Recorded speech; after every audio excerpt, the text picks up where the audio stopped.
생각이 바뀌면 수익이 보인다. 역발상 투자의 자, 오늘도 많은 종목들이 급등이 나오고 많은 종목들이 급락이 나오고 있는데요. 이런 과정에서 우리가 가야 할 길 상한가에 들어간 종목들 체크해보면 답이 나올 것 같습니다. 도움되신다면 좋아요와 구독 그리고 알람 설정까지 반드시 부탁드리면서 바로 출발을 해보도록 할게요. 자, 이번 주 토요일과 일요일 제가 오프라인 강연 준비가 되어 있는 거 다들 아시죠? 이번 주 토요일은 포항에서 준비가 되어 있고요. 일요일은 분당에서 제가 여러분들 만날 준비가 되어 있습니다. 많은 분들 오셔가지고요. 2023년에 대한 전망과 앞으로 어떻게 될 건지에 대한 그런 의견들을 여러분들과 함께 나누고, 그리고 여러분들도 배워가시는 시간이 될 수 있도록 제가 최대한 많이 준비할 거니까 오셔서 많이 도움받아 가시길 바라겠습니다. 자, 그럼 일단 오늘 시장에 대한 이야기부터 먼저 조금 해놓고 출발한다면요. 일단은 시장 반등이 나오고 있습니다. 단기 반등이죠. 단기 반등이 이렇게 살짝 나올 수 있다 생각했는데, 저는 뭐 개인적으로 2300에서 2350포인트까지는 반등이 나온다 하더라도 그 이상 가기 힘들다라고 예상을 해보고 있거든요.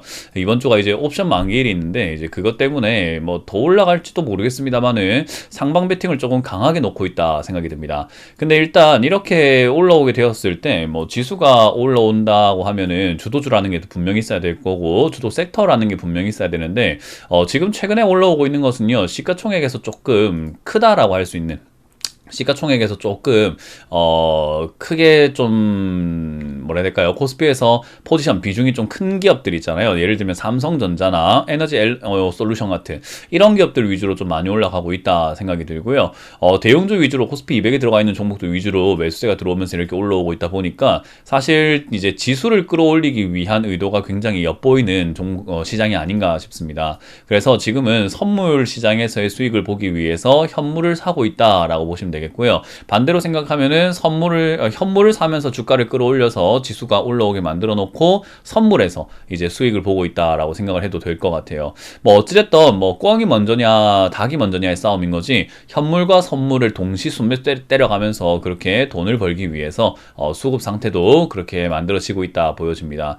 그래서 이 외국인들의 현물 간의 매수를 때려 넣는 그런 흐름, 단기적으로 나올 가능성이 굉장히 높습니다. 이런 게 장기적으로 포지션을 유지하기는 굉장히 어렵거든요. 왜냐하면 여러분들도 다들 아실 거예요. 뭐 당장 다음 주에 여러분들은 어떤 일을 하고 있을까? 어떻게 살고 있을까? 어떤 약속이 있을까? 어디에 있을까? 당장 다음 달은 어디 있을까?까지는 뭐 대충은 예상해 볼 수 있는데, 당장 10년 뒤엔 어디 있을까? 또는 1년 뒤엔 어디 있을까? 뭐 하고 있을까를 생각하면 그건 어떻게 알아? 라고 하잖아요. 그런 것처럼 외국인과 이 뭐 기관들도, 펀드 매니저들 도요, 1년 뒤의 포지션, 그러니까 지수가 지금 1년 뒤에 올라가 있을까 내려가 있을까는 그걸 맞출 수 있는 전문가나 뭐 어떤 기관 투자자들이 없어요. 그러니까 그런 걸 맞추려고 하는 사람들은 대부분 없다 보시면 되고요.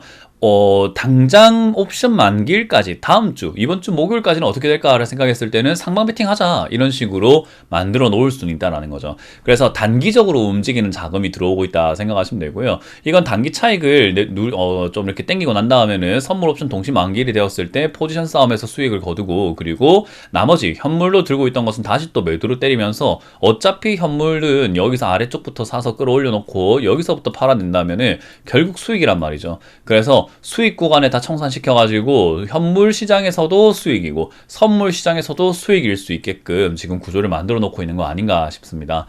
그래서 이런 거는 단기적인 움직임에 끝나버리는 경우들이 많기 때문에, 지난 10월, 11월에 이 외국인들의 순매수를 보고 따라붙었던 분들도 그 단기적인 움직임에 놀아나셔가지고 여기서 하락을 두드려 맞았잖아요. 그러니까 이번에도 그렇게 될 가능성이 저는 높다라고 봅니다. 오늘 제가 주챔수 상담을 하고 왔는데, 그때 보시면은 2개월 전에 이 10월과 11월에 매수하셔가지고 괜히 고생하고 계시는 분들도 굉장히 많았다라는 거죠. 아마 이번에도 똑같이 이번 상승 때 따라 붙게 된다면은 또 고생할 수 있는 상승이다라고 생각이 듭니다. 그래서 이번 상승을 뭐 장기적으로 지금 지수가 회복될 수 있는 어떤 발판이 되는 상승이다라기보다는 단기적으로 그냥 박스권 하단부에서 반등이 나와서 약간 상승이 이어지고 있는 그냥 기술적 반등이다라고 보는 게 맞아요. 시장은 아직까지 상승할 만한 건덕지가 별로 없고 호재가 없고, 그리고 떨어질 만한 지금 뚜렷한 악재도 없다 보니까 그냥 적당한 선에서 타협 보면서 움직이고 있다 생각이 들거든요. 그래서 이거는 여러분들도 그렇게 생각하시면서, 내 종목은 어찌됐든 2년 동안 움직여왔던 이 하락의 움직임이 끝났을 때, 이제 상승으로 돌아설 때 매수에 들어가야 되는 것이 맞잖아요. 그러니까 얼어붙은 땅이 완벽하게 녹았을 때, 아, 이제는 물이구나. 이제 물이니까 우리가 들어가서 뭔가 물고기를 잡든 뭐를 이제 해도 되겠습니다. 인 건데, 아직 얼어붙은 땅이 확실하게 녹지도 않았는데 씨앗을 심거나 또는 물고기를 잡으러 물에 들어간다면은 같이 얼어붙거나, 그리고 씨앗을 심는다고 했을 때 그 씨앗도 같이 얼어가지고 또 죽어버리는 경우가 생기게 되겠죠. 그렇기 때문에 완벽하게 땅이 엉게 녹았을 때, 뭔가 물이 엉게 확실하게 녹았을 때가 아니라고 한다면은 당장 여러분들은 손을 쓸 수가 없다 보시면 돼요. 항상 말씀드리지만 단타에 능하신 분들은 지금과 같은 장에서 매매를 하기에는 나쁘진 않습니다. 뭐 왔다 갔다 하고 있고, 그리고 저점에서 왔다 갔다 하기 때문에 이런 분들도 있거든요. 아, 삼성전자, 아이씨, 내가 지난 그 12월에 말 때 샀으면은 지금 돈 좀 벌었겠는데? 라고 생각하는 분들. 그러니까 1월 3일이라던가 이럴 때 샀으면은, 아, 삼성전자로 최소한 8%는 수익 냈겠는데 라고 생각하면서 단기적인 매매를 하시는 분들이라고 한다면 사실 사는 거 저는 뭐 말리진 않습니다. 왜? 알아서 잘 하실 거니까. 근데 그게 아닌 분들이 지금 이 방송을 보고 계시는 분들이 훨씬 더 많단 말이에요. 그렇기 때문에 잘하는 사람은 사실 제 조언이 별 의미가 없습니다. 현금 들고 투자를 하시든 뭐 여기서 뭐 선물을 하시든 뭘 하시든 상관없는데, 약간 조금 실력이 부족하거나 내가 지금 물려있는 종목들이 너무 많다, 괴롭다 하시는 분들은 사실 아무것도 안 하는 것이 가장 유리하다라고 보시면 돼요.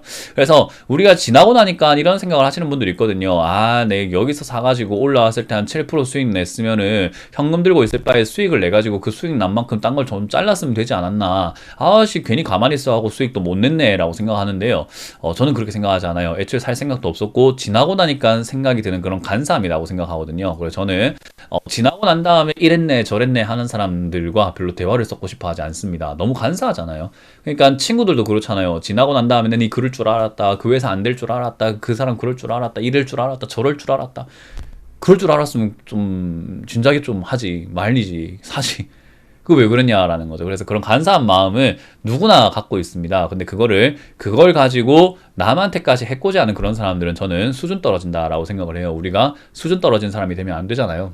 그렇기 때문에 종목이 이렇게 올라오고 난 다음에 여기 샀으면 돈 벌었다 하는 그런 어줍잖은 생각은 전혀 안 하시는 게 저는 좋다고 생각합니다. 그건 누구나 아는 내용이에요. 그러나 지금 나에게 유리한 포지션은 도대체 무엇인가 라고 했을 때 저는 아무것도 안 하는 거라고 생각을 합니다. 왜냐하면 지금 여기서도 마찬가지예요. 오늘 사서 만약에 시간이 흘러서 다음 주가 되었는데 이만큼 올라가 있으면 오늘 사는 게 유리하겠죠. 하지만 만약에 다음 주 이만큼 내려가 있으면요, 아무것도 안 하는 게 유리하겠죠. 그럼 도대체 사는 게 유리한가? 아니면 아무것도 안 하는 게 유리한가? 라고 했을 때 뭐가 유리하다 할 수는 없어요. 왜? 지나야 알거든요. 그러니까 지난 다음에 알 수 있는 내용을 지금 때려 찍지 마라 이 말이에요. 그래서 제가 항상 이야기하는 게 뭐죠? 보고하자라고 이야기를 하잖아요. 그래서 지금도 마찬가지로 저는 이 상승은 기술적 반등이기 때문에 뭐 아쉬워할 필요도 없고 아까워할 필요도 없고 그냥 지켜보면 되는 자리다라고 말씀을 드려보고 싶습니다. 자, 그런 상황에서 오늘도 상한가에 올라왔다가 내려갔다는 기업들이 있는데요. 일단은 보니까 메디프론이 지금 상한가에 들어가 있고 MDS 테크가 상한가 들어가 있는 게 확인되고 있고요. 10% 이상 올라오고 있는 기업들은 22종목이 있습니다. 제약 바이오 쪽과 로봇 관련주들이 조금 눈에 띈다라는 점 포인트가 되겠네요. 그리고 뭐 데이터 관련주들도 조금 보이고요. 10% 이하로 빠지고 있는 기업은 다행스럽게도 없습니다. 자, 그러면 상한가에 들어간 메디프론부터 체크를 해보도록 하죠. 자, 일단 메디프론이 상한가에 들어가 있는데요. 뭐 요 기업 같은 경우는 예전에 이제 그 치매 진단 키트라던가 이런 것들을 만들었다라고 보시면 되겠습니다. 치매 진단 키트를 만들었던 기업이 왜 오늘 이렇게 올라오고 있을까? 일단 뉴스상으로는 FDA에서 알츠하이머 치료제 이런 것들을 관련해 가지고 또 국내 특허가 있는 것을 부각을 받아 가지고 레카네맙이라고 하는 약이 바이오젠과 에자이라고 하는 회사와 바이오젠이라고 하는 회사가 레카네맙이라는 약을 만들었나 봐요. 그게 이제 미국에서 허가된 두 번째 치료제가 돼서 이제 치료제 특허를 갖고 있는 이런 메디프론과 같은 그런 기업들이 강세가 나왔습니다. 사실 이렇게 생각하시면 돼요. 옆집 친구가 예를 들어가지고 뭐 자격증이 있나 봐요. 요리 자격증, 일식 요리 자격증이 있는 거예요. 뭐 또는 한식 요리 자격증이 있는 거예요. 그래서 그 옆집 친구가 요리사 자격증이 있고, 열심히 노력을 해가지고, 뭐 백종원 씨라든지 또는 유명 요리사들과 협업을 해가지고, 이제는 식당을 하나 차려가지고 또는 그 식당에 들어가서 뭐 메인 셰프가 될 수 있었다라고 했을 때, 나도 같이 요리를 했던 친구라고 예를 들어 봅시다. 저도 일식 자격증이 있는 거예요. 요리 자격증이. 근데 저는 딴 일 하고 있어요. 근데 걔가 요리 자격증을 있다고 해갖고 그렇게 이렇게 잘 나간다고 해가지고 사람들은 저한테까지 취재를 하러 와가지고 너도 요리사라고 자격증 있다고? 야 너도 대박 나겠네? 라고 한다면 현실적으로 그렇게 하는 사람들 잘 없잖아요. 옆집 친구가 뭐 자격증이 있디 말디 그거랑 뭔 상관입니까? 잘 나가는 사람의 문제인 거지. 그러니까 이게 그런 거예요. 레카네맙이라고 하는 저 약이 에자이라는 회사와 바이오젠이 함께 개발해갖고 만들어가지고 FDA 두 번째 승인을 받았다는 건데 메드프론하고 무슨 상관이냐라는 거죠. 이게 말도 안 되는 택도 아닌 테마주라는 거예요.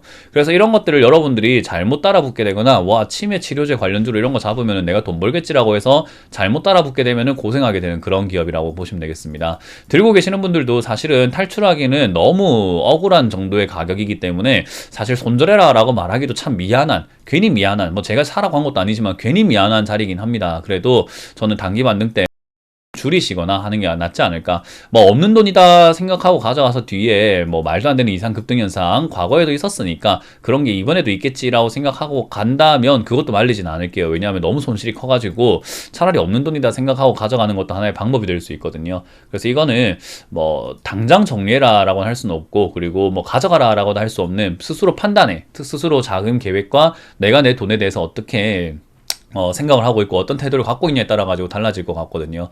대신에 신규로 사는 건 최악이라는 것을 말씀드리고 싶은 겁니다. 없는 돈이라 생각하고 사는 거면 말리지 않겠습니다. 근데 세상에 없는 돈이 어디 있어요? 다 필요한 돈이 아닐까요? 그래서 저는 이런 한방 노리는 그런 기업들의 택도 아닌 자리에서 사는 것은 원치 않는다. 그래서 이거는 신규 접근은 안 되고 들고 있는 분들은 자금 계획이라든가 있을지 모르는 그 대박성, 뭐 로또 한방 그런 것들을 노리고 가져가는 거라든지 아니면 그런 거 없이 타협 보고 손절하는 거는 여러분들 스스로 판단에 의해 가지고 해야 되지 않을까. 이거 굉장히 오래 걸리는 싸움이 될 것 같기 때문에 그렇게 판단하시면 좋을 것 같습니다.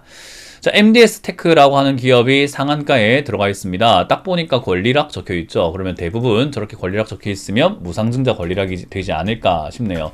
일단 오늘 급등 나온 이유는 역시나 무상증자 권리락 효과로 인해서 상한가에 들어갑니다. 무상증자는 제가 과거에 이제 공부했던 경제 용어에 대해서 제가 이렇게 여러분들과 함께 공부하기 위해서 올려놓은 유튜브 채널, 유튜브가 있거든요. 컨텐츠가 있어요. 그래서 거기에 무상증자에 대한 설명이 잘 나와 있는데요. 거기서 말씀드린 것처럼 무상증자를 사람들이 잘 모르기 때문에 좋은 건 줄 알고 이상급등 현상이 막 이렇게 나오는 경우들이 있습니다. 그래서 이런 거는 사실은 단기적인 급등 현상이 나온다라고 보시면 되고 장이 안 좋을 때 일어나는 일입니다. 근데 이제 그 매수세가 워낙 강하다라는 게 특징이 될 것 같은데요. 지금 이제 오늘 거래량이 26만 주 정도 거래가 되었는데요. 지금 매수 잔량으로 깔려 있는 게 3,200만 주입니다. 주식 수가 2,200만 주밖에 발행이 안 되어 있는데도 불구하고 사겠다는 사람들이 이렇게 줄을 많이 선 거죠. 이건 국민들이 이 MDS 테크라고 하는 이 기업에 대해서 관심을 가지고 투자하는 사람들이 MDS 테크 대박이다라고 해서 매수 넣는 게 아니라 이거는 의도가 있는 돈입니다. 그러니까 특정 어떤 세력들이 일부러 상한가에 좀 이렇게 물량을 꽉 잠궈 놓는 거죠. 돈 있는 양반들이 이렇게 많이 합니다. 그러니까 살 생각은 없는데 상한가를 만들기 위해서 이렇게 걸어 놓는 거예요. 그래서 매수 주문 넣어 놓고 그냥 너희가 팔려면 팔아봐라. 난 다 살 수 있으니까 네가 안 들고 가면 내가 가지고 가지 뭐 이런 느낌으로 이런 식으로 상한가 만들어 버립니다. 그래서 이런 거는 사실 속으면 안 되는 호가다 보시면 되고요. 어쨌든 저런 호가가 만들어졌다라는 것은 의도적으로 끌어올리겠다라는 것을 의미하기 때문에 어디까지 올라갈지는 미지수다. 그거는 좀 어렵습니다. 예측하기가 힘들죠. 저들이 마음먹은 데까지 올라가는 거거든요. 그래서 이거는 상승이 어디까지인지는 알 수가 없다. 대신에 상한가가 풀릴 때는 매도하자. 지금의 매수 호가와 거래량을 체크 한번 해본다면 사실 한 4연상, 3연상까지는 가지 않을까 싶긴 합니다만은 그건 들고 있는 사람들이 이제는 적당히 내가 자제하고 절제하고 매도하는 자리가 선택이 돼야 될 거다. 그것은 상한가가 풀리는 자리가 될 것이다 라고 예상하시면 되겠습니다.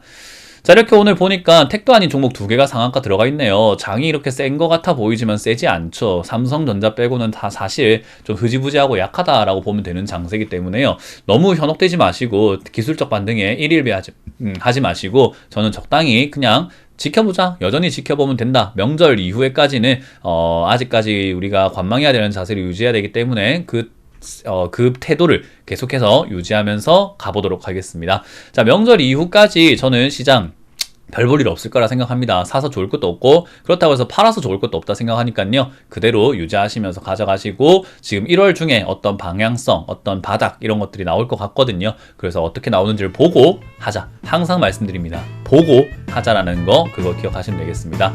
자, 지금까지 역발상 투자의 문현진 멘토였습니다. 고맙습니다.